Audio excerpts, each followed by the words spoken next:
Good morning, welcome to my daily vlog. আজকে সকালে উঠেছি, দেন একটু পরেই বৃষ্টি শুরু হয়ে গেছে।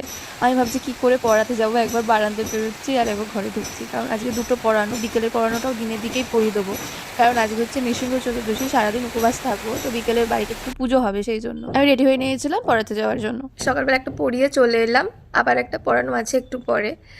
তো আজকে যেহেতু নৃসিংহ চতুর্দশী, আমার উপবাস, বাবা মায়ের উপবাস, তো খাওয়া দাওয়ার কোনো ব্যাপার নেই, মানে খাওয়া দাওয়ার ব্যাপার নেই মানে অর্ধেক কাজ নেই, তাড়াতাড়ি সব কিছু হয়ে যাচ্ছে। তো এবার স্নান করে যাবো একটা পড়াতে। অন্যান্যবার তো নৃসিংহ চতুর্দশীতে পুজো হয়, এই বছর তো ঠাকুমা মারা গেছেন, সেই জন্য হবে না, যেহেতু এক বছর হয়নি।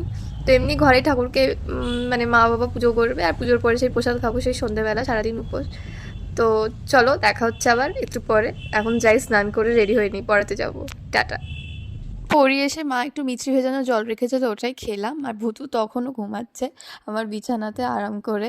এখন ওটাও রোজকার গল্প হয়েছে, তখন প্রায় 2টো বাজে, সেই সকাল 7টায় শুয়েছে, তখন অবধি ও ঘুমাচ্ছে। তারপরে এসে ওই নিজের যেমন কাজগুলো, জামা কাপড় তুলে ভাঁজ করা, তারপরে ভিজে জামা কাপড়গুলো মেলা, এসবও সেরে নিচ্ছে, কারণ যাওয়ার সময় না একদম টাইম হয়ে ওঠে না। এই জামা কাপড়গুলো আমি বালতি ধরে রেখেই বেরিয়ে যাই, মানে আমি এমনি খুব লেটুস, তো সেই জন্য। তারপর গাছগুলো একটু জল দিয়ে নিলাম, সকালে বৃষ্টি হলেও এই গাছগুলো তো জল পাইনি, সেই জন্য জলটা দিয়ে নিলাম। বিকেলবেলা বাবা পুজোয় বসে গেছে, আমিও ঘুম থেকে উঠে চেঞ্জ করে গেলাম, আর বাবা মাকেও তিলক করে দিল, আমাকেও করে দিল, বাবা তো রোজই করে। তারপরে বাবা পুজোয় বসলো যথারীতি। আমাদের ঠাকুর ঘরে মোটামুটি সমস্ত ঠাকুরই আছেন বলতে পারো। আর এই যে রাধা গোবিন্দ, ওনাকে আমরা গোবিন্দ বলি, কারণ আমরা রাজস্থান বেড়াতে গেছিলাম, তখন আমার মনে হয় ওই 4.5 বয়স, এরকম বয়স। তো তখন রাজস্থানে গিয়ে ওখানে গোবিন্দজির মন্দিরে গেছিলাম, আমি তখন ভীষণই ছোট, কিছুটা মনে আছে, বেশিরভাগটাই মনে নেই। তো আমার বাবার খুব ইচ্ছা হয়েছিল যে এত সুন্দর গোবিন্দজি, মানে বাবা মুগ্ধ হয়ে গেছিলো। তারপরে এখানে এসে ওখানেই কেনার প্রথমে চেষ্টা করেছিল, কিন্তু ওখানে তো সেই পাথরের অনেক দাম, মানে আমাদের সাধ্যের বাইরে। তারপরে নবদ্বীপে এসে বাবা ওইখান থেকে অর্ডার দিয়ে অষ্টধাতুর বানিয়েছে এই রাধা গোবিন্দর মূর্তি। তারপরে সেটাকে অঙ্গরাগ করানো হয়েছে। তো বাবা নৃসিংহদেবের অভিষেক শুরু করে দিয়েছে। এই পুজোর নিয়ম কানুন, মানে এই জিনিসগুলো সাধারণত ব্রাহ্মণরা, মানে পুরোহিত মশাইরা করে থাকেন, তো বাবা মোটামুটি সব কিছুই জানে।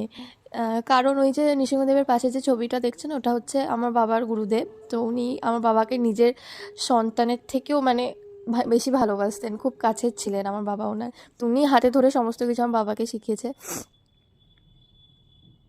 তো একটা তুলসীর মালা বানিয়ে দিয়েছে বাবা, নৃসিংহদেব তো পুরো ফুলে ঢাকায় পড়ে গেছে। তারপর বাবা একটু ব্রত কথা শোনালো ভোগটা দিয়ে, তারপর এবার আরতি করে নিচ্ছে।